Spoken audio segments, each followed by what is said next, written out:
자기 단련은 상황이 순조로울 때 시작되는 것이 아닙니다. 그만두고 싶은 바로 그 순간, 그럼에도 불구하고 나아가기로 선택할 때 시작됩니다.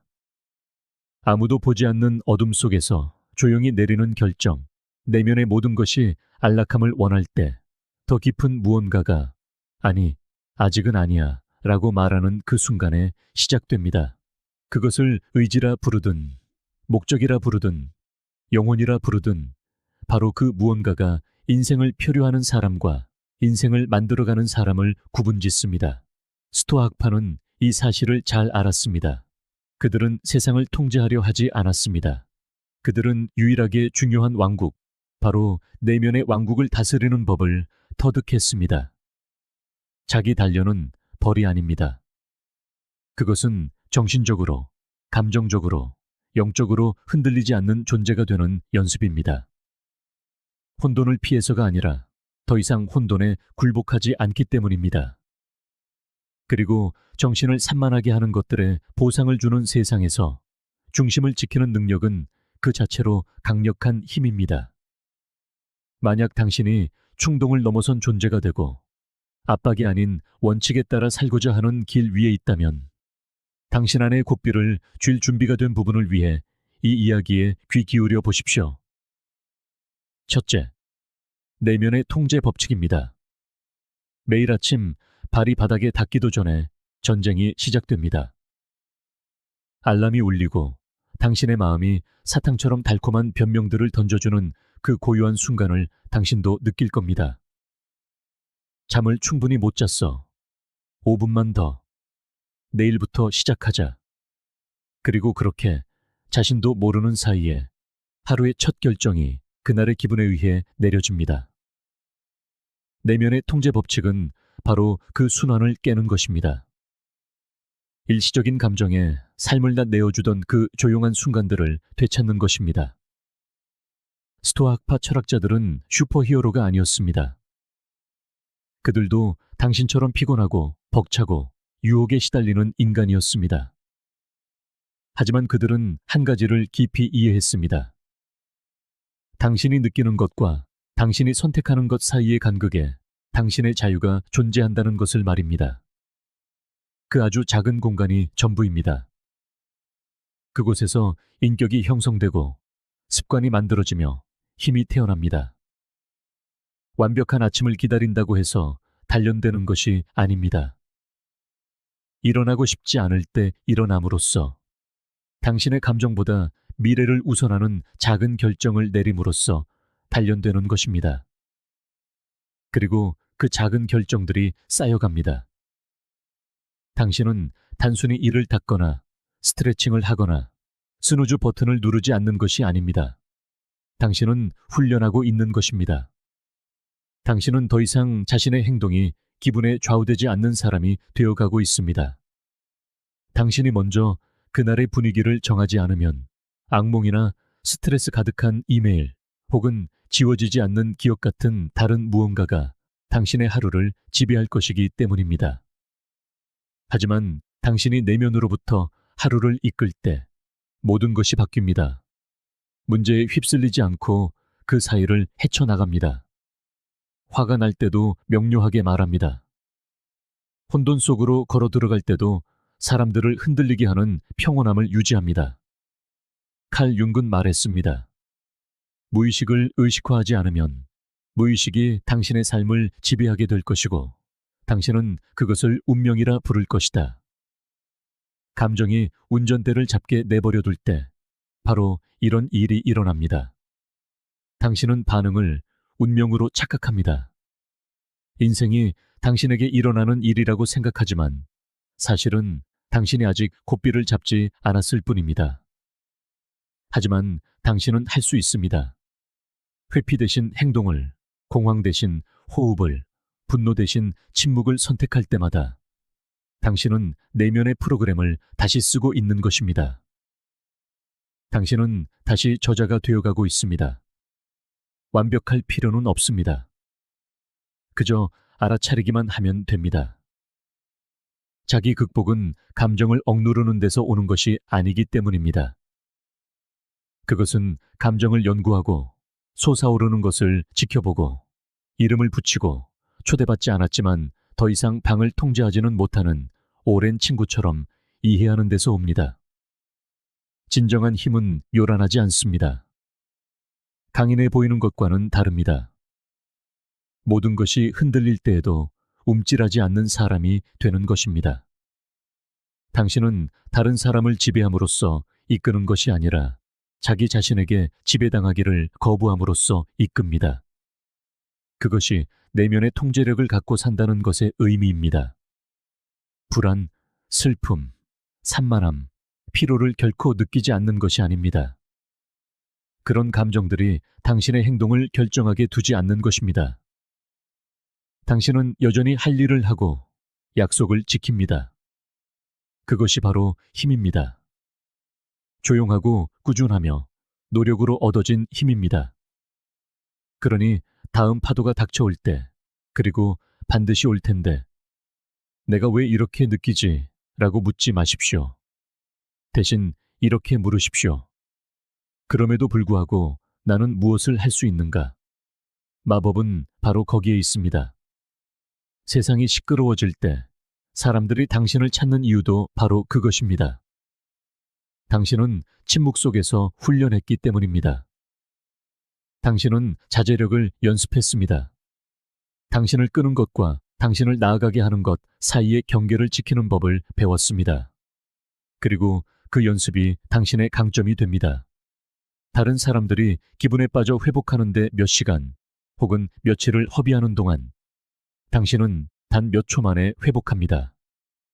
이전에 해봤기 때문이고 내면에 단단하고 흔들리지 않으며 평온하고 단련된 무언가를 쌓아 올렸기 때문입니다. 내면의 통제력은 타고나는 것이 아닙니다. 선호보다 원칙을 선택하는 작고 불편한 순간들을 통해 쌓아 올리는 것입니다. 몸이 거부할 때조차도 당신이 하겠다고 말한 일에 예라고 답하는 순간들을 통해 만들어집니다. 그리고 결국 그 정체성이 당신 자신이 됩니다. 당신의 단련된 의지가 동기부여 없이도 움직이기에 더 이상 동기를 필요로 하지 않게 됩니다. 당신의 마음이 스스로 나침반이 되었기에 더 이상 외부의 구조를 좇지 않습니다. 그리고 약속을 하는 당신과 그 약속을 지키는 당신이 같은 사람이기에 더 이상 자신과의 약속을 깨뜨리지 않습니다. 물론 좌절도 있을 겁니다. 실수도 할 겁니다. 이미 극복했다고 생각했던 것들에 다시 반응하는 자신을 발견할 수도 있습니다. 그것은 실패가 아니라 피드백입니다. 내면의 통제력은 완벽함이 아니라 알아차림입니다. 더 적은 소란과 더 많은 품위로 더 빨리 제자리로 돌아오는 것입니다. 시간이 지나면 사람들은 알아차릴 겁니다. 늘 말로 하지는 않겠지만 그들은 느낄 것입니다.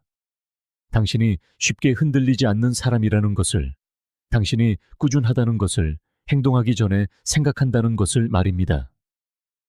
그리고 이 시끄러운 세상에서 그런 존재감은 리더십처럼 느껴집니다. 당신이 강요해서가 아니라 스스로를 이끄는 법을 배웠기 때문입니다.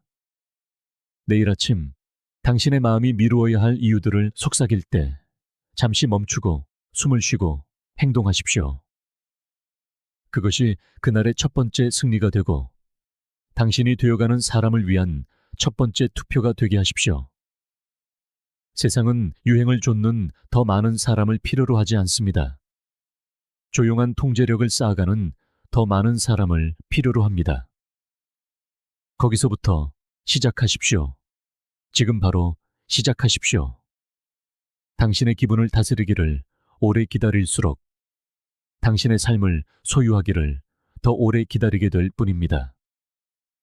둘째, 전략적 자제력의 법칙입니다.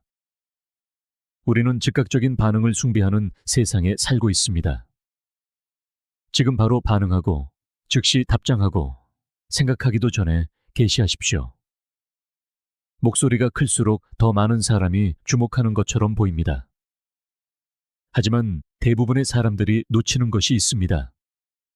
침묵은 약점이 아니라 전략이라는 것입니다. 도발을 당했을 때 멈출 수 있는 능력, 다른 모든 이들이 허둥댈 때 고요히 머무를 수 있는 능력은 수동적인 것이 아니라 강력한 것입니다. 당신이 모든 것에 반응할 때 당신은 예측 가능해지고 조종하기 쉬워지며 균형을 잃기 쉬운 존재가 됩니다. 하지만 당신이 반응을 보류하고 서두르는 대신 관찰하는 법을 배울 때 당신은 희귀한 존재가 됩니다. 미끼에 걸려들지 않는 사람, 반응뿐만 아니라 타이밍까지 선택하는 사람이 되는 것입니다. 그런 종류의 통제력은 사람들을 불안하게 만듭니다. 그들은 당신의 생각을 알 수 없고 그 미스터리가 당신의 힘이 됩니다. 힘을 사용하지 않고도 발휘되는 지배력이 있습니다. 그것은 자기 자신을 소유하는 데서 나옵니다. 당신의 에너지가 귀중하며 모든 사람이 그 일부를 가질 자격이 없다는 것을 아는 데서 비롯됩니다. 전략적 자제력은 스스로를 차단하는 것이 아니라 언제, 어디서, 어떻게 관여할지를 선택하는 것입니다. 모든 싸움이 싸울 가치가 있는 것은 아니며 혼돈으로의 모든 초대에 응답할 필요는 없다는 것을 배우는 것입니다. 누군가 당신의 신경을 건드렸을 때 당신이 움직이지 않는다면 당신은 어떤 말보다도 더 큰 메시지를 전달합니다. 당신은 이렇게 말하는 것입니다. 나는 이것에 의해 통제되지 않는다. 언제 말하고, 언제 행동하고, 언제 신경 쓸지는 내가 결정한다. 그리고 그런 종류의 고요함은 불안정한 사람들을 두렵게 합니다. 그들은 반응에 의존해 살기 때문입니다. 그들은 자신의 중요성을 느끼기 위해 당신의 관심이 필요합니다. 당신이 그것을 거두어 갈 때 당신은 진실을 드러냅니다. 그들은 당신에 대해 실질적인 힘을 가지고 있지 않다는 것을 말입니다. 에픽테토스는 말했습니다. 누군가 당신을 화나게 하는데 성공했다면 당신의 마음이 그 도발에 공모했다는 것을 깨달으라. 이 말은 깊은 울림을 줍니다.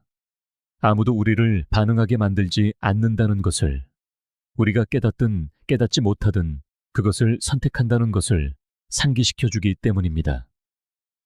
자신을 설명하기 위해, 반박하기 위해, 혹은 분노를 터뜨리기 위해 달려들 때마다 우리는 다른 사람이 우리의 속도를 정하도록 허용한 것입니다. 하지만 당신이 한 걸음 물러설 때, 분노로 끓어오르는 대신 숨을 쉴 때, 당신은 당신의 힘을 되찾습니다. 이것이 바로 스토아적 자제력의 본질입니다. 그것은 감정적 억압이 아니라 감정적 방향 전환입니다. 감정의 파도가 밀려오는 것을 느끼지만 그것이 운전대를 잡게 두지 않습니다. 당신은 그것을 관찰하고 이름을 붙이고 그것이 당신의 더 높은 길에 도움이 되는지 결정합니다.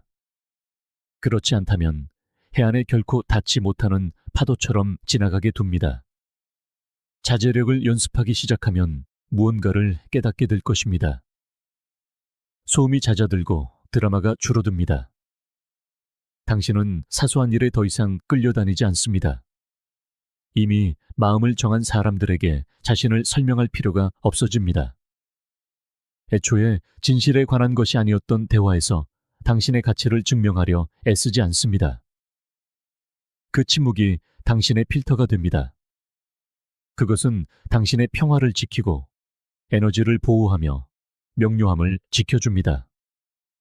그리고 그 공간에서 당신은 다시 당신 자신의 생각을 듣기 시작합니다. 깨끗하고 방해받지 않으며 날카로운 생각을 말입니다. 다른 사람들이 자신을 드러내느라 바쁠 때 당신은 준비합니다. 그들이 반응할 때 당신은 배웁니다. 당신은 패턴을 보고 머릿속에 메모를 하며 말이 할 수 있는 것보다 더 많은 것을 순간이 드러내도록 내버려 둡니다. 사람들은 충분한 공간을 주면 항상 자신을 보여주기 때문입니다. 억지로 할 필요가 없습니다. 어떤 사람들은 당신을 차갑다고 할 것이고 어떤 사람들은 당신을 거리감이 있다고 비난할 것입니다. 괜찮습니다. 그들이 오해하게 두십시오. 추측하게 두십시오. 그들이 느끼는 불편함은 당신의 문제가 아니라 당신의 평화에 대한 그들의 반응일 뿐입니다. 대부분의 사람들은 읽거나 흔들 수 없는 사람 주변에서 불편함을 느낍니다. 하지만 당신은 모든 사람을 편안하게 해주기 위해 여기에 있는 것이 아닙니다. 당신은 조화롭게 살기 위해, 명료함을 유지하기 위해, 당신의 감정적 자원을 금처럼 보호하기 위해 여기에 있습니다. 실제로 그렇기 때문입니다. 혼돈 대신 평온을 선택하는 것에 약한 것은 아무것도 없습니다. 에너지를 선택적으로 사용하는 것을 선택하는 것에 수동적인 것은 아무것도 없습니다.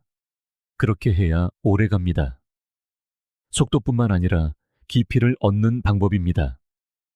번아웃을 향해 질주하는 세상에서 자제력은 대부분의 사람들이 감당할 수 없을 만큼 힘든 장기전입니다. 소크라테스는 말했습니다. 나는 내가 아무것도 모른다는 것을 알기 때문에 내가 지혜롭다는 것을 안다. 그런 종류의 겸손은 자제력과 완벽하게 어울립니다. 모든 논쟁에서 이길 필요도, 모든 점을 증명할 필요도, 모든 오해를 바로잡을 필요도 없다는 것을 상기시켜 줍니다. 때로는 당신이 할 수 있는 가장 지적인 일은 그저 침묵하는 것입니다. 사람들이 믿고 싶은 것을 믿게 두십시오. 당신은 당신이 누구인지 압니다. 무엇을 만들고 있는지 압니다. 당신의 가치를 압니다. 그리고 그것들을 깊이 알게 되면 끊임없이 설명할 필요가 없어집니다. 이는 결코 말하지 않는다는 의미가 아닙니다. 당신이 말할 때 당신의 말에는 무게가 실린다는 의미입니다. 그저 들리기 위해 말한 것이 아니기 때문입니다. 당신은 의도를 가지고 말했습니다. 세상은 자신의 중심을 지키는 사람들에게 힘을 줍니다. 생각해 보십시오. 가장 큰 영향력을 미치는 사람들은 가장 시끄러운 사람들이 아닙니다. 그들은 가장 적게 말하지만 가장 많은 것을 말하는 사람들. 그들의 에너지가 그들보다 먼저 방에 들어서는 사람들. 그들의 존재 자체가 주목을 끌기 때문에 관심을 좇을 필요가 없는 사람들입니다. 자제력이 바로 그런 것을 만듭니다. 그것은 무게감, 고요함, 평정심을 만듭니다. 네, 그것은 당신을 접근하기 어렵게 만들지만 대체하기 어렵게도 만듭니다. 다른 사람들이 과도한 노출로 희석되는 동안 당신은 희소성을 통해 같이 있어집니다. 당신은 말을 덜 하지만 사람들은 더 많이 듣습니다. 당신은 덜 나타나지만 사람들은 더 많이 기억합니다. 신비롭게 보이려고 해서가 아니라 중요하지 않은 곳에 숨을 낭비하지 않기 때문입니다. 자제력은 의도적입니다. 훈련된 것입니다.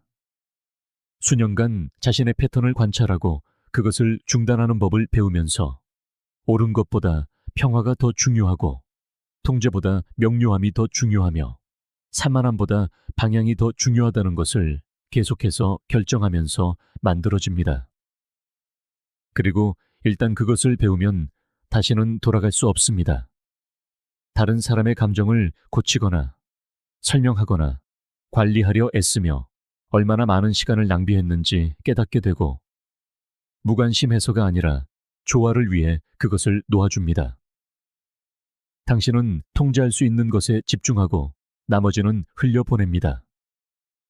전략적 자제력은 당신에게 무언가를 만들 공간을 줍니다.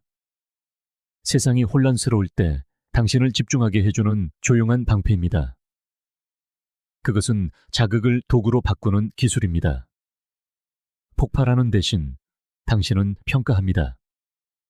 방어하는 대신 당신은 결정합니다. 서두르는 대신 당신은 고요함으로 돌아갑니다. 그런 종류의 행동은 드물고 바로 그렇기 때문에 강력합니다. 대부분의 사람들은 자신의 반응의 노예입니다.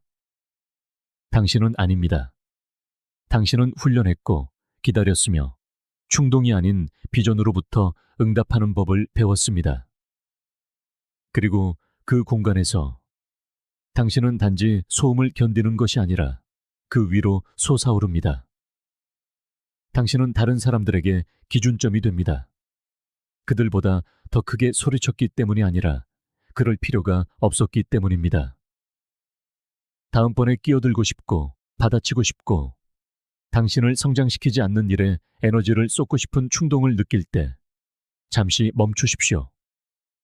침묵이 말하게 하십시오. 당신의 고요함이 말이 할 수 없었던 것을 말하게 하십시오. 그리고 기억하십시오. 자제력은 힘의 부재가 아닙니다. 그것은 휴식하는 힘, 간직된 힘, 선택된 힘입니다. 그리고 그런 종류의 힘은 오래 지속됩니다. 셋째, 신성한 습관의 법칙입니다. 어떤 사람들은 자기 단련을 하우브 페일리 하게 해내는 것처럼 보입니다. 그들은 일찍 일어나고 일을 처리하며 모든 것이 엉망처럼 느껴지는 날에도 꾸준함을 유지합니다. 그들이 특별하게 태어났기 때문이 아닙니다. 그들은 힘든 부분들을 자동화했기 때문입니다. 그들은 하고 싶은 기분이 들든 들지 않든 실행되는 습관을 만들었습니다. 이것이 대부분의 사람들이 놓치는 비밀입니다. 자기 단련은 영감의 폭발에서 오지 않습니다. 그것은 반복, 조용하고 꾸준하며 평범한 반복에서 자랍니다. 다른 사람에게 깊은 인상을 주는 종류가 아니라 아무도 보지 않을 때 당신을 변화시키는 종류의 반복입니다. 신성한 습관은 기계가 되는 것에 관한 것이 아닙니다. 당신의 행동을 당신의 가치와 너무나 단단히 일치시켜서 올바른 일을 하는 것이 당신의 기본값이 되도록 하는 것입니다. 당신의 하루에 리듬이 있을 때 모든 것이 더 순조롭게 움직입니다. 침대에서 일어나는 문제나 오늘 운동을 할지 말지에 대해 자신과 다툴 필요가 없습니다. 그냥 합니다. 왜냐하면 그것이 당신이 하는 일이기 때문입니다. 스토아 학파는 우리가 자연에 따라 살아야 한다고 가르쳤습니다. 우리 주변의 세상뿐만 아니라 우리 자신의 더 깊은 본성에 따라서 말입니다. 그리고 그 본성은 당신의 삶에서 망설임이나 동기부여를 기다리는 것과 같은 마찰을 제거할수록 더 명확해집니다. 당신의 행동이 당신의 기분이 아닌 당신이 누구인지와 연결될 때 당신은 더 큰 것들에 집중할 수 있도록 마음을 자유롭게 합니다.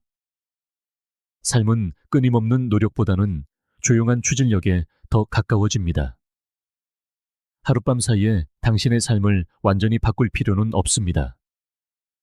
신성한 습관은 작게 시작됩니다.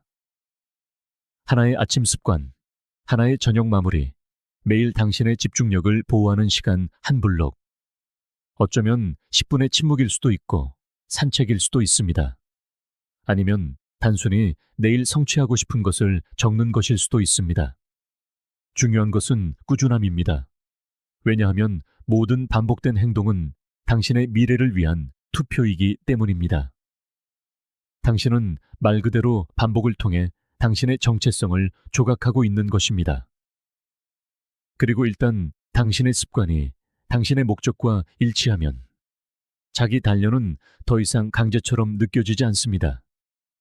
그것은 흐름처럼 느껴지기 시작합니다. 구조에서 오는 조용한 자신감이 있습니다. 이것은 당신이 융통성이 없다는 의미가 아니라 뿌리가 깊다는 의미입니다. 삶이 당신을 흔들 때에도 당신은 당신의 리듬으로 돌아옵니다. 나선형으로 추락하지 않습니다.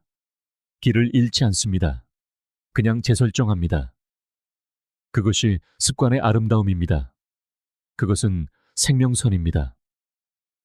모든 것이 혼란스럽게 느껴질 때 당신의 시스템은 당신에게 설 수 있는 단단한 기반을 제공합니다. 이것이 스토아 철학이 위기뿐만 아니라 모든 평범한 순간을 잘 살기 위한 준비를 강조하는 이유입니다. 에픽테토스는 말했습니다. 먼저 당신이 어떤 사람이 되고 싶은지 스스로에게 말하고 그 다음에 당신이 해야 할 일을 하라. 이것이 습관의 기초입니다. 당신이 누구인지 결정한 다음 당신이 하는 일로 그것을 증명하십시오. 계속해서 반복해서 말입니다. 신성한 습관은 당신에게 완벽하라고 요구하지 않습니다. 그저 당신이 가고 싶은 방향으로 자꾸 의도적인 움직임을 만들라고 요구할 뿐입니다. 항상 영감을 느끼지는 않을 것입니다. 어떤 날은 피곤하고 산만하고 의욕이 없을 것입니다. 그것은 예상된 일입니다. 하지만 단련된 사람들은 올바른 감정이 들기를 기다리지 않습니다. 그들은 어쨌든 움직입니다. 그리고 바로 그 느리고 불완전하며 꾸준한 움직임이 대부분의 사람들이 꼼수와 유행을 통해 좇는 정신적 힘을 만듭니다. 다른 사람들이 강도를 추구하는 동안 당신은 지속성에 집중합니다. 그들이 정점을 좇다가 소진되는 동안 당신은 조용히 벽돌을 쌓고 있습니다. 칼 융근 말했습니다. 당신은 당신이 하겠다고 말하는 것이 아니라 당신이 하는 것이다. 그리고 그 진실은 깊이 파고듭니다. 왜냐하면 우리 모두는 우리가 되고 싶은 모습에 대한 아이디어를 가지고 있기 때문입니다. 하지만 습관이 없다면 그 아이디어들은 떠다니다가 사라집니다. 당신의 의도는 좋을지 모르지만 당신의 일정이 그것을 반영하지 않는 한 당신의 정체성은 결코 형성되지 않습니다. 이것이 습관이 단지 시간 관리에 관한 것이 아닌 이유입니다. 그것은 인격에 관한 것입니다. 당신은 당신의 신경계를 훈련시켜 당신을 신뢰하게 만들고 당신이 무언가가 중요하다고 말할 때 그것을 실행할 것이라고 믿게 만듭니다. 그 신뢰는 자신감, 회복 탄력성, 평화와 같은 다른 모든 것의 기초가 됩니다. 구조가 없을 때 낭비하는 에너지를 생각해 보십시오. 모든 결정이 더 무거워집니다. 지금 일해야 할까? 나중에 해야 할까? 5분 동안 스크롤할까? 프로젝트를 시작할까?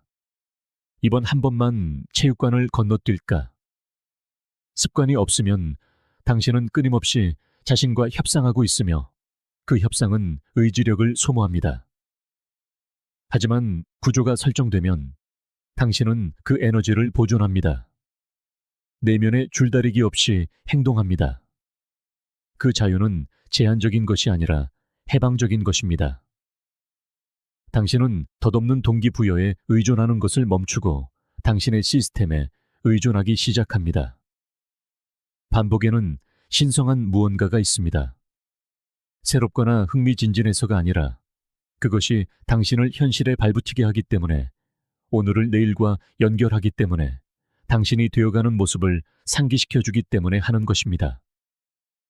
세네카는 썼습니다. 역경을 결코 마주하지 않는 사람보다 더 불행한 사람은 없다. 그는 자신을 증명할 기회를 허락받지 못하기 때문이다. 그 증명은 종종 일상적인 연습에서 시작됩니다. 웅장한 영웅적 행위가 아니라 영감이 떠오르지 않을 때 글을 쓰고 몸이 아플 때 훈련하고 다른 곳으로 눈을 돌리고 싶을 때 성찰하는 조용한 단련 속에서 말입니다. 이것들은 단순한 습관이 아닙니다. 당신의 성장을 우연에 맡기지 않겠다는 미래의 자신에게 보내는 신호입니다. 신성한 습관의 아름다움은 당신이 성장함에 따라 적응한다는 것입니다. 작년에 효과가 있었던 것이 지금은 바뀔 필요가 있을 수 있습니다. 그것은 실패가 아니라 개선입니다. 단련된 사람들은 구조에 집착하지 않고 그것을 진화시킵니다. 단순화합니다. 더 이상 목적에 부합하지 않는 것을 제거하고 도움이 되는 것에 2배로 집중합니다. 그렇게 추진력을 신선하게 유지하는 것입니다. 당신은 형식에서는 유연하되 원칙에서는 확고합니다. 시간이 지나면서 습관은 단순한 행동 이상이 됩니다. 그것은 리듬이 되고 안정이 되며 정체성이 됩니다. 아리스토텔레스는 말했습니다. 우리가 반복적으로 행하는 것이 바로 우리 자신이다. 그렇다면 탁월함은 하나의 행위가 아니라 습관인 것이다. 이것이 위대함, 평화, 그리고 지속되는 진보 뒤에 숨겨진 조용한 진실입니다. 그것은 가끔의 노력이 아니라 당신이 계속해서 돌아가는 것에 관한 것입니다. 단련된 사람들은 매일 자신을 과대 포장할 필요가 없습니다. 그들은 목적에 따라 움직이는 삶을 만들었습니다. 어려운 일이 닥쳤을 때 무너지지 않는 삶, 평범한 시간 속에서 벽돌 하나하나 쌓아 올린 삶을 말입니다. 만약 길을 잃었다고 느낀다면 거기서부터 시작하십시오. 거대한 변화를 찾지 말고 리듬을 찾으십시오. 하나의 습관을 만들고 그 다음에 또 하나를 만들고 그것들이 중요한 것처럼 보호하십시오. 왜냐하면 실제로 중요하기 때문입니다. 누군가에게 깊은 인상을 주기 때문이 아니라 그것들이 당신을 형성하기 때문입니다. 신성한 습관의 진정한 의미는 바로 이것입니다. 세상이 시끄러워질 때에도 당신이 누구인지를 기억하는 기술입니다. 당신의 감정이 당신을 지탱할 수 없을 때 당신을 붙잡아주는 구조입니다. 그리고 아무리 작은 걸음이라도 단단하고 지속적이며 당신이 되어가는 모습에 걸맞은 무언가를 향한 걸음이라는 증거입니다. 네, 지속하는 힘의 법칙. 누구나 시작은 할 수 있습니다. 결심의 불꽃은 쉽게 타오릅니다. 바로 이거야. 이제부터 나는 달라질 거야. 라고 다짐하는 그 명료한 순간 말입니다. 당신은 계획표를 사고 방을 청소하고 목표를 써 내려갑니다. 잠시 동안은 모든 것이 제대로 나아가는 것처럼 느껴지죠. 하지만 시작은 우리를 속입니다. 그 기세가 영원할 것이라는 착각을 심어주죠. 어떤 아침에는 모든 것이 무가치하게 느껴지고 삶이 당신의 어깨에 무게를 더하며 그럼에도 계속 걸으라고 요구하는 날들이 올 거라는 경고는 하지 않습니다. 대부분의 사람들이 사라지는 지점이 바로 여기입니다. 재능이나 아이디어가 부족해서가 아닙니다. 인내, 즉 지속하는 힘이 없었기 때문입니다. 일이 힘들 때뿐만 아니라 지루하고 보상도 없고 아무도 알아주지 않을 때 계속해 나갈 수 있는 능력 말입니다. 이것이 바로 진짜 차이를 만드는 지점입니다. 말만 하는 사람과 무언가를 이뤄내는 사람의 차이가 여기서 갈립니다. 인내는 화려하지 않습니다. 소셜미디어에 자랑할 만한 것도 아니죠. 박수를 받지도 못합니다. 사실 처음에는 아무도 알아채지 못하는 경우가 대부분입니다. 하지만 인내는 오래 지속되는 모든 변화의 씨앗입니다. 맹목적인 끈기와는 다릅니다. 인내는 압박 속에서도 명확함을 잃지 않는 것입니다. 자신이 무엇을 쌓아 올리고 있는지 알고 감정이 식었을 때도 잊혔다고 느낄 때도 의심이 귓가에 속삭일 때조차도 그것을 굳게 붙드는 것입니다. 대부분의 사람들은 동기부여가 정답인 것처럼 쫓지만 동기부여는 날씨처럼 변덕스럽게 왔다가 사라집니다. 하지만 인내는 다릅니다. 인내는 결심과 인격, 그리고 다른 사람의 눈에는 보이지 않을지라도 나의 길이 의미 있다는 조용한 믿음에 뿌리를 내리고 있습니다. 머릿속에서는 늘 멈춰도 괜찮다고, 아무도 탓하지 않을 거라고, 이만하면 충분히 했다고 속삭이는 목소리가 들릴 겁니다. 하지만 당신이 고요 속에서 단련해온 규율 잡힌 당신의 일부는 더 나은 것을 압니다. 그 부분은 인정을 구하지 않습니다. 승리를 구하죠. 요란한 승리가 아닌 다른 사람은 눈치채지 못할지라도 당신의 뼛속까지 전해지는 개인적인 승리 말입니다. 스토아 학파는 어려움을 피하는 것이 아니라 어려움에 대비해야 한다고 믿었습니다. 그들은 고통을 두려워할 대상으로 보지 않았습니다. 가치가 증명되고 힘이 단련되는 대장간으로 보았죠. 에픽테토스는 어려움은 그 사람이 어떤 사람인지를 보여주는 것이다 라고 말했습니다. 이것이 바로 지속하는 힘의 핵심입니다. 상황이 순조로울 때 어떻게 행동하느냐가 아니라 삶이 압박을 가할 때 어떤 사람으로 남아있느냐가 중요합니다. 좌절은 있을 겁니다. 발전이 더디고 불분명하고 심지어 보이지 않는 긴 시간도 있을 겁니다. 규율 잡힌 사람은 계속 나아갑니다. 고난을 즐기기 때문이 아니라 그 과정을 존중하기 때문입니다. 그는 보상이 항상 즉각적이지 않다는 것을, 성장은 종종 땅속으로 뻗어나가는 뿌리처럼 보이지 않는 수면 아래에서 일어난다는 것을 이해합니다. 그리고 어느 날 다른 사람들이 그가 어째서 그토록 침착하고 유능하고 평온한지 궁금해 할 때, 그들은 그 토대를 만든 수년간의 보이지 않는 노력을 잊어버릴 겁니다. 인내는 바로 그런 것입니다. 복리로 쌓여갑니다. 당신이 조금이라도 더 밀고 나아가는 매일, 당신은 남들이 볼 수 없는 구조물, 즉 점점 더 흔들기 어려워지는 정신의 요새를 쌓고 있는 것입니다. 칼 윤근 말했습니다. 나는 나에게 일어난 사건의 결과가 아니다. 나는 내가 되기로 선택한 존재다. 당신이 어떤 사람이 되는지는 얼마나 잘 시작했느냐가 아니라 얼마나 자주 포기하지 않았느냐에 달려 있습니다.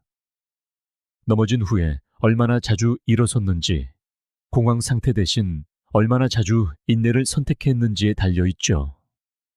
물론 그 선택은 어렵습니다. 어떤 날은 모든 것에 의문이 들 것이고, 또 어떤 날은 에너지가 바닥나 헌신만이 남을 겁니다. 하지만 그것으로 충분합니다. 그것이 바로 시험입니다. 당신이 빛나는지가 아니라 어둠 속에서도 나타나는지, 아무도 박수치지 않을 때도 온전함을 지킬 수 있는지, 그것이 당신의 말에 무게를 더하고 당신의 힘을 진짜로 만듭니다. 대부분의 사람들은 곡선이 꺾이기 직전, 결과가 나타나기 직전에 포기합니다. 빠른 피드백과 순탄한 길을 기대했기 때문이죠. 하지만 숙달의 길은 길고 반복적이며 종종 고요합니다. 꾸준함이 그토록 드문 이유가 바로 여기에 있습니다. 사람들이 성공을 원치 않아서가 아니라 쉬울 것이라 기대했다가 그렇지 않으면 돌아서기 때문입니다. 규율 잡힌 사람은 어려움을 보고도 자리를 지킵니다. 그들은 불편함을 멈춤 신호로 착각하지 않습니다. 오히려 대부분이 따라오지 못할 영역으로 들어서고 있다는 신호로 사용합니다. 그리고 바로 그곳에서 비범한 폭발이 아닌 평범한 반복 속에서 우위가 만들어집니다. 마르쿠스 아우렐리우스는 이렇게 썼습니다. 그대는 외부 사건이 아닌 그대의 마음에 대한 힘을 가지고 있다. 이를 깨달으면 힘을 얻을 것이다. 그 힘은 화려하지 않습니다. 요란한 선언으로 나타나지 않죠. 그것은 무너지기를 조용히 거부하는 것, 실패 후 다시 시도하기로 결심하는 것, 아무도 신경 쓰지 않는 것처럼 보일 때조차 기준을 지키기로 선택하는 것에 깃들어 있습니다. 시간이 흐르면 그 꾸준함은 위압적이 됩니다. 사람들은 항상 그것을 이해하지는 못할 겁니다. 당신이 너무 진지하고 너무 집중하고 너무 헌신적이라고 말할지도 모릅니다. 괜찮습니다. 느리고 꾸준한 성장이 무엇을 할 수 있는지 과소평가하게 두십시오. 당신이 포기를 거부할 때 어떤 일이 일어나는지 간과하게 두십시오. 세상은 압박에 굴하지 않는 것, 힘든 상황에서 사라지지 않는 것을 존중합니다. 대부분의 사람들은 포기하고 나서 시스템이나 환경을 탓합니다. 하지만 마음 깊은 곳에서는 그것이 시스템 탓이 아니라는 것을 압니다. 그것은 버티는 힘의 부족, 즉 모든 것이 무겁고 무의미하고 외롭게 느껴질 때도 계속 나아가게 하는 내면의 결의가 없었기 때문입니다. 그 결의는 물려받는 것이 아닙니다. 다른 곳에서 다른 일을 하고 싶어 미칠 것 같은 날들 속에서, 그럼에도 불구하고 자리를 지킴으로써 만들어지는 것입니다. 그리고 당신이 자리를 지킬 때마다 당신은 더 이상 감정만으로 통제되지 않는다는 것, 당신의 행동이 편리함보다 더 깊은 곳에 뿌리 박고 있다는 것을 스스로에게 증명하게 됩니다. 세네카는 말했습니다. 때로는 살아있는 것조차 용기 있는 행동이다. 그리고 때로는 계속하는 것이야말로 가장 높은 수준의 규율이다. 아픈 근육과 지친 마음을 이끌고 아무런 조명도 없이 일어나 다시 시도하고 최선을 다하는 것. 왜냐하면 당신은 마음 깊은 곳에서 대부분의 사람들이 결코 배우지 못하는 것을 알고 있기 때문입니다. 힘은 순간이 아니라 습관이라는 것을.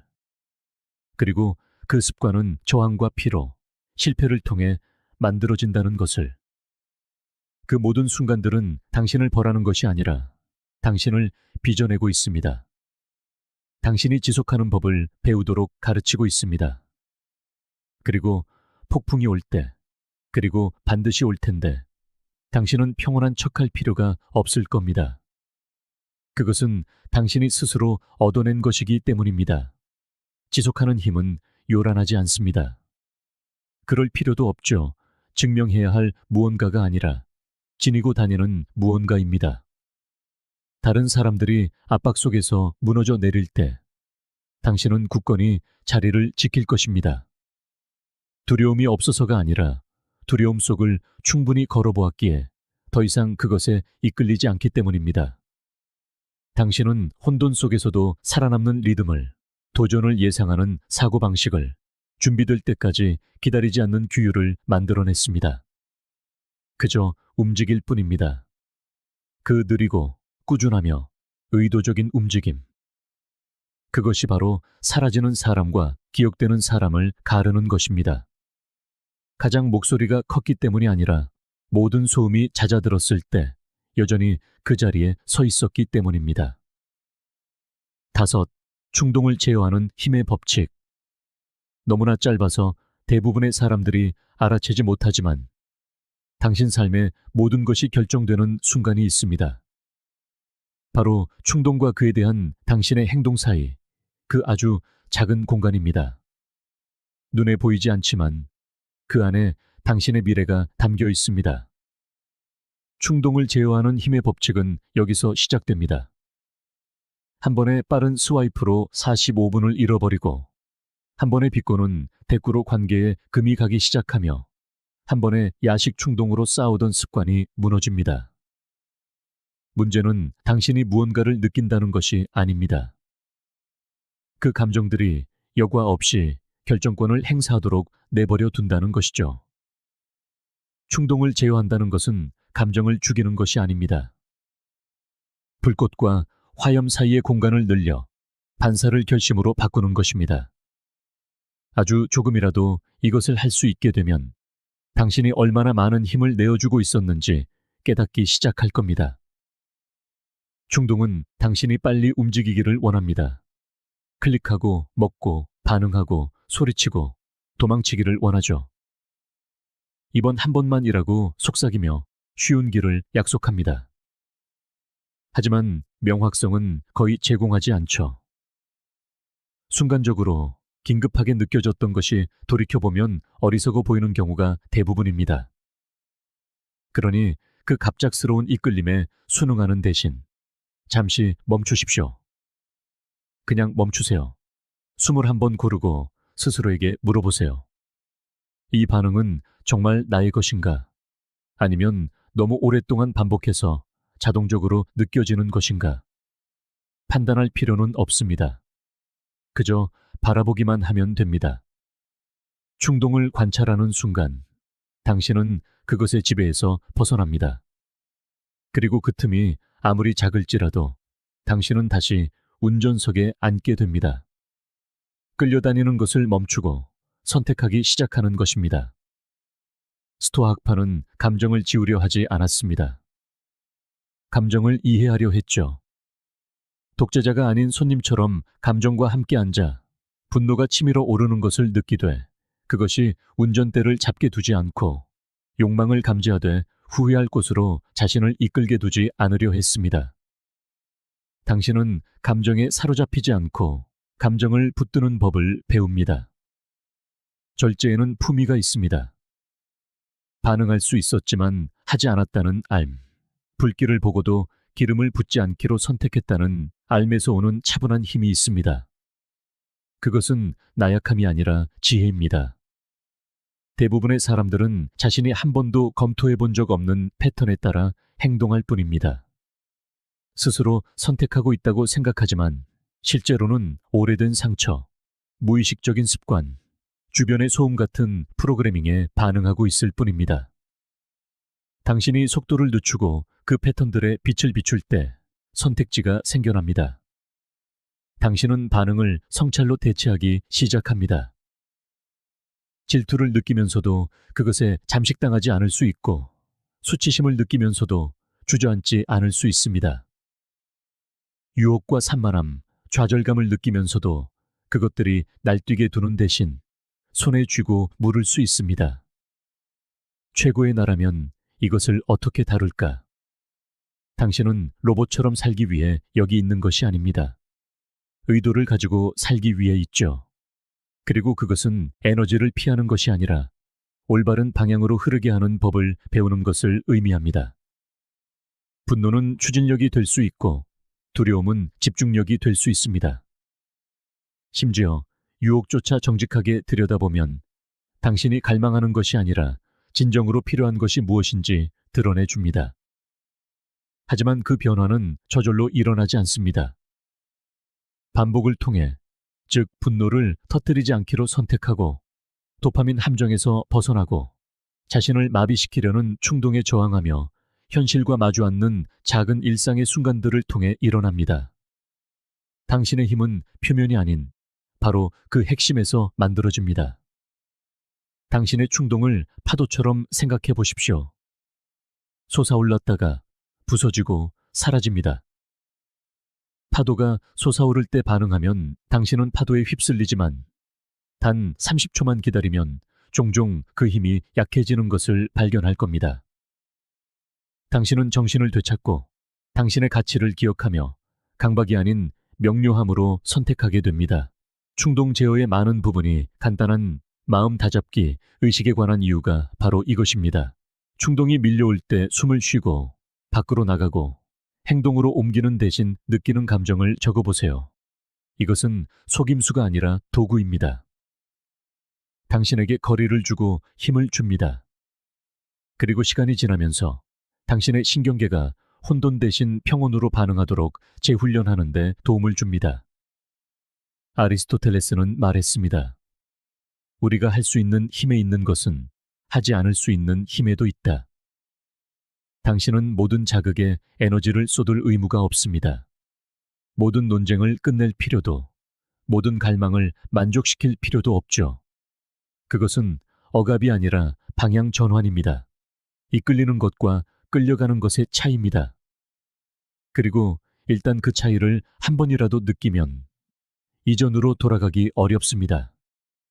당신을 통제했던 것에서 벗어나 굴복하지 않는 그 느낌을 즐기기 시작합니다. 그것이 진짜 발전입니다. 요란하고 화려한 변화가 아니라 조용히 당신의 주도권을 되찾는 것입니다. 절제를 연습할수록 당신은 스스로를 더 신뢰하게 됩니다. 이것은 사람들이 충분히 이야기하지 않는 부분입니다.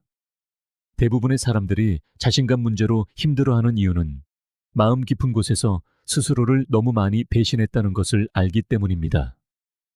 지키지 못할 약속을 하고 충동적으로 행동한 뒤 나중에 뒷수습을 했죠. 하지만 당신이 다른 선택을 하기 시작하고 스스로 선을 지킬 수 있다는 것을 보여주기 시작하면 그 신뢰는 다시 쌓입니다. 당신은 외부의 인정을 필요로 하지 않게 되고 불편함을 두려워하지 않게 됩니다. 세상이 버튼을 누를 때마다 움찔하지 않는 사람이 되는 것입니다. 플라톤은 최초이자 최고의 승리는 자기 자신을 정복하는 것이다 라고 말했습니다. 그 승리는 요란하지 않습니다. 메달이 따라오지도 않죠. 하지만 모든 것을 바꿉니다. 당신을 약하게 만드는 것들에 아니요라고 말할 수 있을 때 당신을 성장시키는 것들을 위한 공간이 열리기 때문입니다. 더 이상 충동으로부터 도망칠 필요가 없습니다. 그것들이 더 이상 당신을 지배하지 않으니까요. 당신은 압박이 아닌 원칙에 따라, 반응이 아닌 지혜에 따라, 혼란이 아닌 명료함에 따라 살기 시작합니다. 충동을 제어한다는 것은 당신이 아닌 다른 사람이 되는 것을 의미하지 않습니다. 그것은 소음과 습관, 방해물 아래에 있는 진정한 당신 자신이 되는 것을 의미합니다. 과거의 당신이 아닌 당신이 되고자 하는 사람처럼 반응하는 능력입니다. 그것이 자유입니다. 느끼는 대로 뭐든지 하는 것이 아니라 당신이 만들어가는 자신과 일치하는 것을 하는 것. 그것이 변화이고 힘입니다. 그리고 그것은 생각과 행동 사이의 가장 작은 공간에서 시작됩니다. 바로 그 지점에서 당신은 승리합니다. 한 번에 한순간씩, 한 번에 한 선택씩. 마침내 반응이 응답이 되고 당신의 삶이 충동이 아닌 당신의 가치를 반영하기 시작할 때까지. 6. 에너지를 보존하는 힘의 법칙. 당신은 가득 찬 배터리로 아침을 맞이하지만 정오가 되면 기진맥진합니다. 마라톤을 뛰거나 의미 있는 무언가를 만들어서가 아닙니다. 무의미한 대화, 당신을 화나게 했지만 아무것도 바꾸지 못한 스크롤링. 애초에 이해할 마음도 없었던 사람들에게 자신을 설명하는 행위, 그리고 중요하지 않은 모든 것에 대한 사소하고 끊임없는 반응을 통해 에너지를 흘려보냈기 때문입니다. 그러고는 당신의 추진력이 어디로 갔는지 궁금해하죠. 사라진 것이 아닙니다. 주기만 하고 결코 돌려주지 않는 것들에 흩어지고 낭비된 것입니다. 이것이 바로 경계 없이 사는 것의 조용한 위험입니다. 요란하지도 극적이지도 않습니다. 그저 느린 누수일 뿐이고 시간이 흐르면서 당신에게 중요한 모든 것을 앗아갑니다. 에너지를 보존한다는 것은 삶으로부터 숨는 것이 아닙니다. 관계 맺음에 있어 선택적으로 임하는 것입니다. 당신이 항상 모든 사람에게 모든 것에 응할 필요가 없다는 것을 깨닫는 것입니다. 무언가가 당신의 주의를 요구한다고 해서 그것이 그럴 만한 가치가 있다는 뜻은 아닙니다. 스토아 학파는 이것을 깊이 이해했습니다. 그들은 당신의 에너지가 가장 신성한 화폐라는 것을 알았죠. 마르쿠스 아우렐리우스는 매 순간 스스로에게 물어라. 이것이 꼭 필요한가? 라고 썼습니다. 이것은 단지 업무에 관한 것이 아닙니다. 사람, 플랫폼, 습관, 생각에 관한 것이죠. 당신의 세계에 들어오는 모든 것이 머물 자격이 있는 것은 아니기 때문입니다. 당신의 일상을 둘러보십시오. 얼마나 많은 것이 당신에게 영양분을 주고 또 얼마나 많은 것이 당신을 갉아먹고 있나요? 당신의 대화 중 얼마나 많은 것이 당신을 더 가볍고 더 집중되고 더 명료하게 만드나요? 그리고 얼마나 많은 것이 당신의 뇌가 긁힌 것처럼 무거운 느낌을 남기나요? 에너지 보존은 잔인함 때문이 아니라 자기 존중에서 비롯된 정직한 점검과 관계 정리를 통해 시작됩니다. 당신은 모든 사람의 혼돈을 떠안기 위해 만들어지지 않았습니다. 모든 헤드라인, 모든 알림, 모든 모욕에 반응하도록 설계되지 않았죠. 당신은 무언가를 만들고 생각하고 성장하기 위해 여기에 있습니다. 그리고 그러한 일들은 깨끗하고 집중되고 오염되지 않은 에너지를 필요로 합니다. 가장 가까이 두는 사람들은 당신을 고갈시키는 것이 아니라 날카롭게 만들어야 합니다. 그들이 항상 당신에게 동의해야 한다는 의미는 아닙니다. 배려심을 가지고 당신에게 도전해야 한다는 의미입니다. 당신을 옆으로 끄는 것이 아니라 앞으로 밀어주어야 합니다. 세네카는 당신을 향상시킬 가능성이 있는 사람들과 어울려라 라고 말했습니다. 그 반대도 마찬가지입니다. 혼란, 드라마, 산만함을 가져오는 사람들로부터 거리를 두십시오. 그들을 미워해서가 아니라 당신의 평화를 사랑하고 그것이 얼마나 희귀하고 소중한지 마침내 깨닫고 있기 때문입니다. 당신의 주의력을 파이프를 흐르는 물처럼 생각해 보십시오. 모든 균열, 모든 틈, 모든 누수는 수압을 약화시킵니다. 물이 원하는 대로 흐르게 두면 증발해버리지만 누수를 막고 목적을 가지고 방향을 잡으면 그것은 힘이 됩니다. 집중하는 사람들은 이렇게 움직입니다. 그들이 더 많은 에너지를 가진 것이 아닙니다. 낭비를 덜 할 뿐이죠. 그들은 모든 댓글창에 끌려 들어가지 않고 악의적으로 논쟁하는 사람들과 토론하지 않으며 5가지 일을 쫓으면서 그것을 야망이라 부르지 않습니다. 그들은 깊이 파고들고 보존하며 중요한 전투를 위해 연료를 아낍니다. 칼 융은 일생의 특권은 진정한 자기 자신이 되는 것이다 라고 말했습니다. 하지만 당신의 에너지가 끊임없이 소음에 의해 장악당하는데 어떻게 그것이 가능하겠습니까? 자기 자신이 되기 위해서는 고요함, 성찰, 깊이가 필요하며 이 중 어느 것도 항상 외부와 연결되어 분열된 정신 속에서는 살아남을 수 없습니다. 그렇기 때문에 당신은 보호막을 만들어야 합니다. 당신 외에는 누구에게도 속하지 않는 시간, 다른 사람의 혼돈에 의해 당신의 생각이 형성되지 않는 공간, 당신의 마음이 숨 쉴 수 있는 곳을 만들어야 합니다. 지친 정신은 창조하지 않습니다. 반응하고 모방하고 생존할 뿐이죠. 에너지 보존은 또한 당신의 몸, 음식, 휴식, 호흡을 존중하는 것을 의미합니다. 극단적일 필요는 없습니다. 그저 의도적이면 됩니다.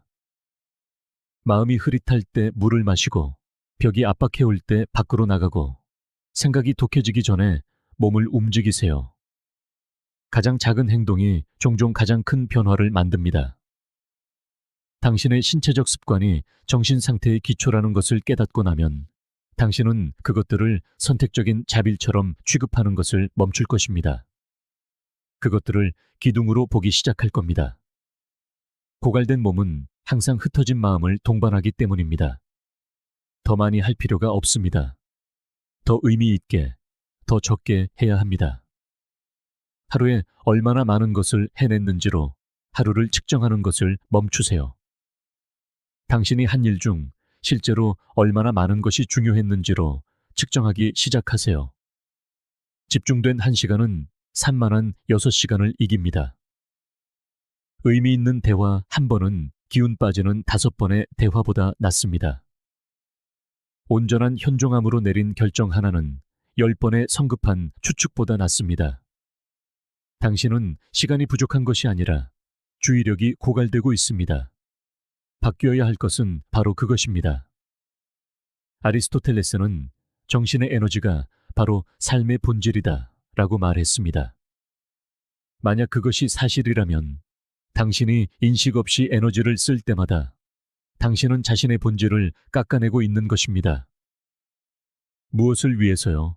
도파민 1번을 위해, 뒤처지지 않는다는 착각을 위해, 당신이 내일 사라져도 알아채지 못할 사람들의 인정을 위해. 그것은 사는 것이 아니라 새어 나가는 것입니다. 그리고 새어 나가는 것을 멈출 때 당신은 주도하기 시작합니다. 당신의 생각은 더 날카로워지고 결정은 더 명확해지며 내면의 목소리는 더 커집니다. 마침내 그 목소리가 말할 공간이 생겼기 때문이죠.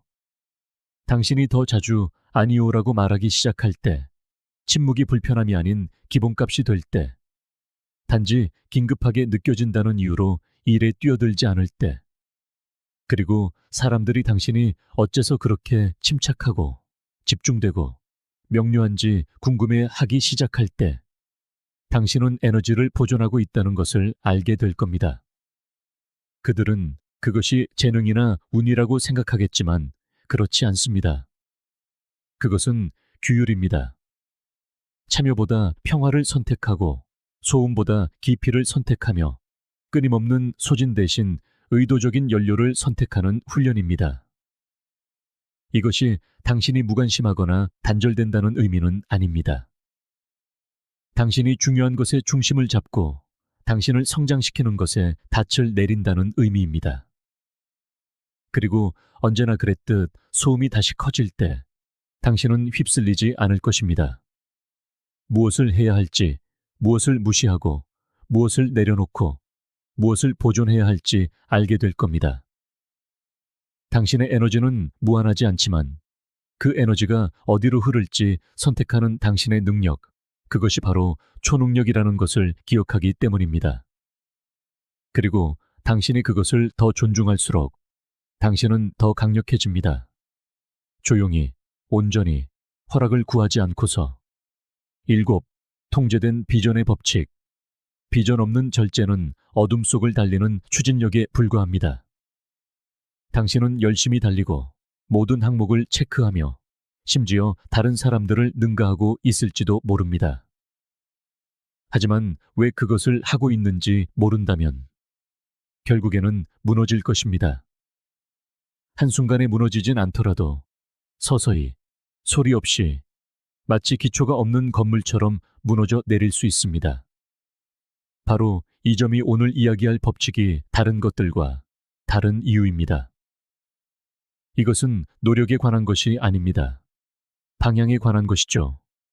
만약 당신의 방향이 명확하지 않다면 당신의 절제는 한낱 가면이 될 뿐입니다. 겉보기에는 생산적으로 보이지만 내면은 텅 비어 있고 빠르게 움직이고는 있지만 정작 중요한 곳으로는 한 발짝도 나아가지 못하는 것입니다. 스토아 학파는 목적 없는 힘이 결국 파멸로 이어진다는 것을 이해했습니다. 꾸준하기만 한 것으로는 부족합니다. 의도적이어야 합니다. 당신은 무엇을 쌓아 올리고 있습니까? 겉모습이 아니라 그 이면에서 당신은 어떤 사람이 되어가고 있습니까? 당신의 비전은 누군가에게 깊은 인상을 줄 필요도 거창할 필요도 없습니다. 하지만 그것은 진짜여야 합니다. 동기가 사라졌을 때 붙잡을 수 있는 무언가. 삶의 혼란 속에서 당신을 지탱해 줄 만큼 단단한 무언가여야 합니다. 인생은 반드시 혼란스러워질 테니까요. 그리고 그때가 되면 방향을 잃은 사람들은 통제감을 느끼기 위해 닥치는 대로 모든 것을 쫓기 시작합니다. 하지만 자신만의 비전을 정의한 사람들은 뿌리 깊게 버텨냅니다. 그들의 길은 사라지지 않고 오히려 더 선명해집니다. 이것이 바로 절제된 비전이 만들어내는 차이입니다. 그것은 소음을 걸러내고 당신의 시간을 보호하며 아니오라고 말하는 데서 오는 죄책감을 없애줍니다. 자신이 올라야 할 산을 알게 되면 더 이상 무의미한 계곡에서 방황하지 않게 됩니다. 모든 행동에 무게가 실리기 시작합니다. 당신은 단순히 일찍 일어나는 것이 아닙니다. 비전과 조화롭게 깨어나는 것입니다. 당신은 그저 열심히 일하는 것이 아닙니다. 목표를 향해 나아가는 것입니다. 이 작은 차이가 모든 것을 바꿉니다. 절제와 비전을 연결하는 순간 당신의 삶은 해야 할 일 목록처럼 느껴지는 것을 멈추고 하나의 사명처럼 느껴지기 시작합니다. 타인의 인정을 구걸하지 않지만 결코 무시할 수 없는 조용하고 개인적인 사명 말입니다. 하지만 대부분의 사람들은 이 단계를 건너뜁니다. 다른 사람의 목표를 베끼고 주입된 이미지를 쫓으며 왜 자신의 성장이 공허하게 느껴지는지 의아해합니다. 그러나 비전은 물려받는 것이 아닙니다. 발견하는 것입니다.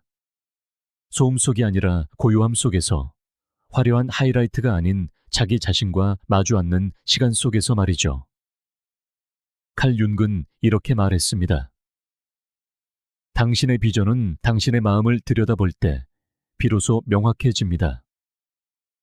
밖을 보는 자는 꿈을 꾸고 안을 보는 자는 깨어납니다. 그 깨달음은 무언가를 쫓는 데서 오는 것이 아닙니다. 기억해 내는 데서 옵니다. 온갖 압박을 뚫고 스스로에게 나에게 정말 중요한 것은 무엇인가? 라고 묻는 것에서 비롯됩니다. 이 질문에는 용기가 필요합니다. 종종 당신이 잘못된 이유로 잘못된 것들을 쌓아왔다는 사실을 드러내기 때문입니다. 하지만 그 깨달음은 실패가 아니라 자유입니다. 당신이 진정으로 원하는 것, 당신의 가치관, 본성, 리듬과 일치하는 것을 알게 되면 절제는 더 이상 부담이 아니라 도구가 됩니다. 당신은 맞지 않는 것들을 억지로 강요하는 것을 멈춥니다. 다른 사람들에게는 인상적이지만 당신의 영혼을 굶주리게 하는 목표에 매달리지 않게 됩니다.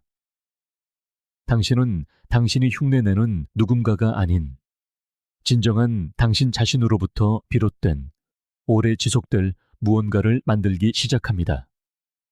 비전은 고난을 없애주지 않습니다. 다만 고난의 의미를 부여할 뿐입니다. 방향이 명확할 때 당신은 더 많은 것을 견뎌낼 수 있습니다. 희생은 상실이 아니라 무언가를 쌓아 올리는 과정으로 느껴집니다. 당신은 단순히 파티를 건너뛰거나 일찍 일어나거나 유혹을 멀리하는 것이 아닙니다. 벽돌을 한 장 한 장 쌓고 있는 것입니다. 각각의 선택은 훨씬 더 큰 무언가를 엮어내는 실 한 놀이 됩니다. 세상의 나머지 사람들이 빠른 성공을 쫓는 동안 조용히 배경에서 형성되고 있는 그 무언가를 말입니다. 절제된 비전에 기반한 이 장기적인 집중력이 바로 소음과 유산을 가르는 기준입니다. 소크라테스는 성찰하지 않는 삶은 살 가치가 없다고 말했습니다. 하지만 성찰만으로는 충분하지 않습니다. 성찰과 행동을 일치시켜야 합니다. 행동으로 이어지지 않는 성찰은 그저 머릿속의 소음에 불과합니다. 절제하는 사람은 성찰을 나침반처럼 사용합니다. 매주, 매달, 매 계절마다 한 걸음 물러나 스스로에게 묻습니다. 나는 내가 중요하다고 말했던 것을 향해 나아가고 있는가? 나의 습관은 나의 가치를 반영하고 있는가? 나의 행동들은 내가 진정으로 존중할 만한 삶을 만들고 있는가? 이런 종류의 질문은 당신의 속도를 늦추는 것이 아니라 오히려 날카롭게 만듭니다. 삶이 힘들어질 때마다 방향을 바꾸는 것이 아니라 조율하고 다듬고 적응하면서도 사명의 핵심에는 충실한 것입니다. 이것이 대부분의 사람들이 비전에 대해 오해하는 부분입니다. 그들은 비전이 고정되어 있고 움직이지 않으며 영원해야 한다고 생각합니다. 하지만 절제된 비전은 당신과 함께 성장하고 성숙합니다. 세부 사항은 바뀔 수 있지만 중심, 즉 핵심 가치와 더 깊은 부름은 그대로 남아 있습니다. 삶이 당신을 흔들 때 돌아갈 곳이 바로 그곳입니다. 앞길이 안개 속일 때 붙잡아야 할 나침반이 바로 그것입니다. 비록 산 전체가 보이지 않더라도 당신은 방향을 알고 있고 그것만으로도 계속 걸어가기엔 충분하니까요. 아리스토텔레스는 자기 자신을 아는 것이 모든 지혜의 시작이다 라고 말했습니다. 당신이 무엇을 원하는지, 그리고 더 중요하게는 왜 원하는지를 알게 될 때 당신의 아니오는 더욱 강력해집니다. 유혹으로부터 멀어지는 것이 더 쉬워집니다. 당신은 더 이상 놓치는 것에 대한 두려움 때문에 예 라고 말하지 않습니다. 당신의 비전과 일치하기 때문에 예라고 말하고 명확하기 때문에 아니오라고 말합니다. 그리고 서서히 당신의 삶은 보기 드문 내면의 질서를 반영하기 시작합니다. 바깥 세상은 여전히 혼란스러울지라도 당신의 내면은 체계적이고 차분하며 방향이 뚜렷합니다. 진정한 자신감은 바로 여기에서 태어납니다. 과장이나 거짓 긍정이 아니라 매일 의미 있는 비전을 존중하며 살고 있다는 알매서 비롯되는 자신감 말입니다. 당신은 다른 사람의 사다리를 오르며 인생을 낭비하고 있지 않습니다. 당신만의 것을 쌓아 올리고 있습니다. 그리고 그런 내면의 일치감은 당신이 말하는 방식, 방에 들어서는 걸음걸이, 다른 사람들이 당신을 의심할 때 흔들리지 않는 태도에서 드러납니다. 당신은 연기하는 것이 아니라 당신의 비전과 하나가 되었기 때문입니다. 그 조화로움은 밖으로 뿜어져 나옵니다. 다른 이들이 흔들릴 때 당신을 굳건하게 만들고 굳이 애쓰지 않아도 당신을 매력적인 사람으로 만듭니다. 완벽한 로드맵은 필요 없습니다. 하지만 당신의 영혼에 말을 거는 방향, 아침에 눈을 뜰 가치가 있고 지킬 가치가 있으며 희생할 가치가 있는 무언가는 필요합니다. 그것이 바로 절제된 비전의 닻입니다. 힘든 날들의 목적을 부여하고 작은 승리에 더 깊은 만족감을 주는 것이 바로 그것입니다. 노력을 헌신으로, 반복되는 일상을 의식으로, 그리고 삶을 그저 살아남는 것이 아닌 직접 설계한 무언가로 바꾸는 힘입니다. 그러니 만약 당신이 모든 것을 올바르게 해왔음에도 불구하고 여전히 무언가 어긋난 느낌이 든다면 한 걸음 물러나 보십시오. 더 많은 할 일을 찾기 위해서가 아니라 당신이 애초에 왜 시작했는지를 기억하기 위해서 말입니다. 당신의 비전은 소리치지 않습니다. 속삭일 뿐입니다. 당신이 충분히 조용하고 고요하며 정직하다면 그 속삭임을 들을 수 있을 것입니다. 그리고 일단 듣게 되면 당신은 깨닫게 될 것입니다. 절제의 모든 순간은 단순히 통제에 관한 것이 아니었다는 것을. 그것은 언제나 되어감에 관한 것이었고 당신이 도망치고 싶은 삶이 아니라 그 안에서 온전히 살 수 있는 무언가를 만드는 과정이었다는 것을 말입니다. 결국 절제는 엔진이고 비전은 길입니다. 그리고 이 둘이 조화롭게 움직일 때 당신은 그저 나아가는 것이 아니라 도달하게 됩니다. 조용히 꾸준히 내딛는 모든 발걸음이 진정한 무언가와 연결된 채로 말입니다. 그렇게 당신은 그저 강해 보이는 삶이 아니라 흔들리지 않는 견고함을 느끼는 삶을 만들게 됩니다. 명확함과 함께 내딛는 모든 걸음은 당신이 만들어갈 삶의 씨앗이 됩니다. 절제만으로도 당신을 앞으로 나아가게 할 수는 있지만 그것이 비전과 손을 잡고 걸을 때 당신은 그저 움직이는 것이 아니라 누구도 막을 수 없는 존재가 됩니다. 집중하고 현실에 발을 딛고 기억하십시오. 오늘 당신이 조용히 하는 그 일이 아무도 예상치 못한 당신의 내일을 빚어내고 있다는 것을.